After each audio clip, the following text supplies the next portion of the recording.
수급전 투데이 위너 시간입니다. 현재는 보시다시피 양시장이 하락하고 있는데요. 일단 코스닥 시장 같은 경우에는 양봉으로 전환도 가능한 상황입니다. 이 선물 시장에서 외국인 매도하는 흐름 나오고 있고 일단은 양 매도세가 현물 시장에서는 지속되고 있는데요. 원달러 환율 같은 경우에는 정말 1,400원을 목전에 두고 있는 모습입니다. 오늘의 수급은 메리츠증권의 황혜수 차장님과 함께 분석해 보겠습니다. 차장님 안녕하세요. 네, 안녕하세요. 네, 먼저 오늘장 수급 특징부터 소개해 주시죠. 금일장 같은 경우는 계속해서 그 달러 강세, 그리고, 글로벌 경기 긴축에 대한 우려감이 자산시장에 대한 투심을 계속해서 악화시키면서, 국내 증시 같은 경우 개별 종목, 개별 업종 장세가 지속되고 있는 분위기다라고 말씀드릴 수가 있겠습니다. 최근에 달러 강세 현상이 계속해서 나타나면서 달러 인덱스가 경기 긴축에 대한 우려감을 뛰어넘는, 굉장히 좀 과한 달러 강세 현상이 나타나고 있는데요. 이에 따라서 투심은 좋지 않은 상황이고 주요 수급 주체들도 적극적으로 시장에 가담하고 있지는 않은 상황이다라고 보시면 될 것 같은데, 지금 구간은 단순히 주식으로 비유해서 말씀드리자면 달러의 과매수 구간이다라고 판단이 되어진다라고 말씀드릴 수가 있겠고, 따라서 지금 같은 구간에 조금씩 오히려 성장주라든지 관련된 섹터의 분할 매수로 접근하신 것이 유효한 시장 구간이다, 이렇게 말씀을 드리도록 하겠습니다. 네, 확실하게 불안이 좀 있는 그런 시장 속인데요. 거기서 개별 업종이나 종목들만 좀 빛나는 모습으로 관측이 되고 있습니다. 먼저 코스피 시장 수급부터 볼게요. 네, 현재 구간에서 보시면 외국인이 가장 많이 매수하는 종목 1위는 오늘 LG화학으로 집계가 되고 있고요. 그리고 최근에 달러가 너무 강해서 킹달러라고 불리기도 하죠. 이 달러 강세에 따른 수혜주들, 현대차나 기아도 올라와 있습니다. 아래쪽으로 현대모비스까지 체크되고요. 포스코홀딩스도 오늘 외국인 매수 중입니다. 외국인이 매도하는 쪽에서는 일단 반도체 종목들 포함해서 네이버라든지 하나솔루션, LG이노텍까지 현재 매도 나오고 있고요.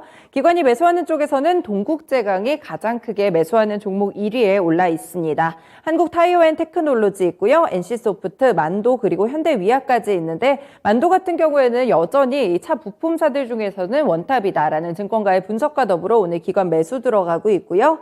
매도하는 쪽에서는 이렇게 삼성전자, SK하이닉스, 대형주들 반도체 쪽으로는 매도가 확실하게 나오고 있습니다. 삼성전자 오늘 52주 신저가 토치도 나왔었는데 이런 원인으로 보시면 될 것 같고요. 포스코홀딩스, SK텔레콤 그리고 현대모비스 같은 경우 외국인과 수급 좀 엇갈리고 있습니다.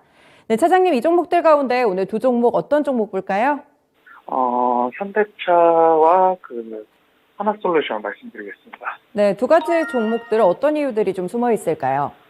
하나솔루션 같은 경우는 계속해서 신재생 에너지, 그리고 최근에 어떤 인플레이션에 대한 수혜주로 부각을 받기 시작하면서 주요 수급 주체들의 매수세가 들어오는 것이 특징적인 부분이다라고 말씀드릴 수가 있겠고요.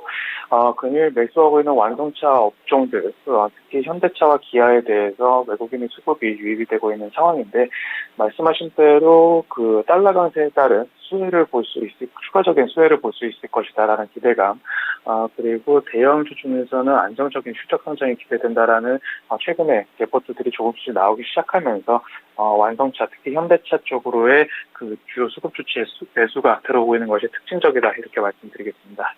네, 두 종목 확실하게 좀 성격도 다르고 최근에 움직임도 약간씩 다르게 관측이 되고 있는데 이 두 종목들 가운데 위너 종목과 더 자세한 모멘텀 설명해 주시죠. 현대차를 말씀을 드리겠는데요.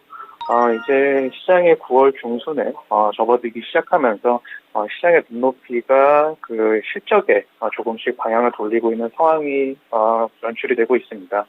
현대차 같은 경우는 3분기 시장의 컨센서스보다 높은 영업이익을 달성할 것으로 전망이 되고 있는데, 우선 최근에 작년부터 이어졌었던 반도체 수급 관련 이슈가 이제는 거의 완화되는 분위기로 접어들고 있고, 현대차 같은 경우에는 한 대당 발생하는 마진율이 꾸준하게 상승하고 있기 때문에 3분기 그리고 4분기까지 마진율 상승이 꾸준하게 높아질 수 있다는 것이 긍정적이다라고 말씀을 드릴 수가 있겠습니다.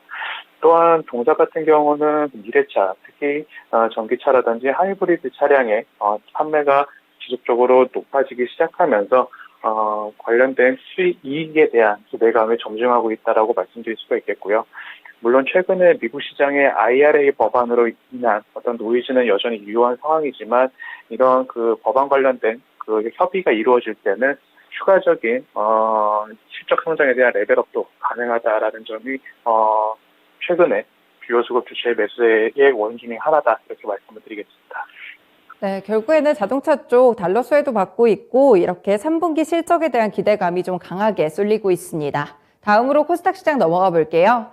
네, 현재 구간 외국인이 가장 많이 매수하는 종목은 엔터주입니다. JYP 엔터테인먼트 나와 있고요. 그 외에는 컴투스, LNF, 디어유, 에코프로, HN까지 있습니다. 네, 오늘은 이렇게 외국인과 기관의 매수매도 포지션에 SM 관련 종목들이 상당히 많은데요. 이 총괄 프로듀서 이수만의 개인 회사라고 하죠. 라이크 기획과의 계약이 종료하는 것을 좀 검토하고 있다. 이런 소식과 더불어서 관련 종목들의 수급 흐름도 좀 엇갈리고 있습니다. 방금 보신 디어유는 매수 중이고 매도하는 쪽에서 SM이 나타나고 있고요. 기관이 매수하는 쪽에서는 SM, CNC 그리고 매도하는 쪽에서 SM까지 관측되고 있습니다.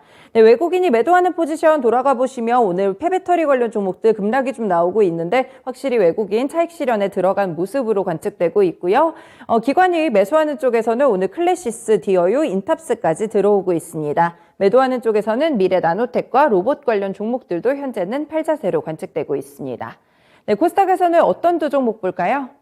코스닥에서는 LNF와 컴투스 말씀드리겠습니다. 네, 2차 전지와 게임 종목 최근에 주가 흐름 많이 엇갈렸을 것 같은데 이 두 종목들 어떤 이유가 숨어 있나요?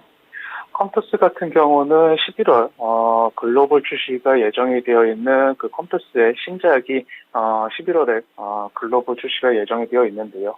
이런 부분에 대한 신작 기대감이 현재 주가에 작용이 되고 있다라고 보시면 될 것 같습니다. 그동안 게임주 같은 경우는 지속적으로 말씀드렸지만 어떤 가상화폐라든지 관련된 그 메타버스 관련된 성장 섹터로서 보여지면서 계속해서 주가가 조정을 받아왔었습니다. 하지만 최근 들어 다시 한번 게임 본질에 대한 그 펀더멘탈의 부각을 받기 시작하면서 신작에 대한 모멘텀 그리고 신작 흥행에 따른 주가 변동성이 나타나고 있는 상황으로 조금씩 센티가 변하고 있는 상황인데요. 컴투스 같은 경우는 말씀드린 대로 신작에 대한 그런 흥행 모멘텀이 현재 주가에 반영이 되고 있는 모습이다라고 보시면 될 것 같고 11월 글로벌 출시하는 신작의 흥행 여부에 따라서 주가의 방향성도 나타날 수 있다라고 말씀드릴 수가 있겠습니다. 따라서 현재 구간에서는 그 가격 매력도가 높다는 그런 그 이점의 주요 수급 주체들의 매수세가 유입이 되고 있는 모습이다라고 보시면 될 것 같고요. LNF 같은 경우는 대표적인 2차 전지 관련된 양극재 소재 업체로서 최근에 어떤 긴축에 대한 그런 글로벌 경기 긴축에 대한 우려감으로 성장 섹터에 대해서 지속적인 조정이 나타나면서 LNF 같은 경우는 어떤 미국 진출에 대한 그 제재도 언론 보도를 통해서 밝혀져 왔는데 이러한 그 외적인 요인들로 인해서 조정을 받아왔지만 주요 수급 주체들의 매수세가 저가 매수세가 계속해서 들어오는 것이 특징적인 종목이다 이렇게 말씀드리겠습니다. 네, 두 종목 모두 오늘 외국인의 러브콜을 받고 있는데요. 위너 종목도 선정해 주세요. LNF를 말씀을 드리겠고요. LNF는 말씀드린 대로 그 테슬라의 수요가 급증하고 있고 이에 따른 온전한 수혜를 볼 수 있는 양극재 업체입니다. 동사 같은 경우는 다른 소재 업체 대비 계속해서 보수적인 캐파 증설 계획을 밝혀왔는데 2분기 실적 발표 이후 컨퍼런스 콜을 통해서 국내 구지의 2공장과 3공장 증설을 통해서 당 시장이 예상했던 것보다 조금 더 빠르게 캐파 증설과 이에 따른 가동을 하겠다는 발표를 했었습니다. 또한 최근에 어떤 미국 공장 증설과 관련해서 국내에서는 그 기술 보호를 위해서 반려를 시켰다는 그 언론 보도가 있었는데요. 예전에 LG에너지솔루션이 미국 공장 투자를 재검토하겠다는 소식에 주가가 단기에 조정을 받았었던 전례가 있었습니다. 하지만 LG에너지솔루션의 가격 협상력이 오히려 부각을 받으면서 최근 들어 상승하는 모습을 보여줬는데 LNF 같은 경우도 비슷한 맥락으로 파악을 하시면 될 것 같고 미국 진출이 필요한 부분이 최종 공급체 업체들이 필요성이 더 높은 상황이기 때문에 LNF의 어떤 기술력이라든지 가격 협상력이 조금 부각을 받을 수 있다는 점을 말씀드리겠고요. 따라서 이러한 최근에 주가 조정에서 그 주요 수급 주체들의 매수세가 이어지는 점 역시 중장기적인 측면으로 LNF의 성장성이 계속해서 유효하게 판단을 받고 있는 부분이다 이렇게 말씀드리겠습니다. 네, 확실히 약세장 속에서도 살아남는 종목은 이유가 확실한 것 같습니다. 오늘 말씀도 잘 들었습니다. 고맙습니다. 감사합니다. 네, 이렇게 오늘의 위너 종목 두 가지는 현대차 그리고 LNF였습니다. 지금까지 수급전 투데이 위너 시간이었습니다.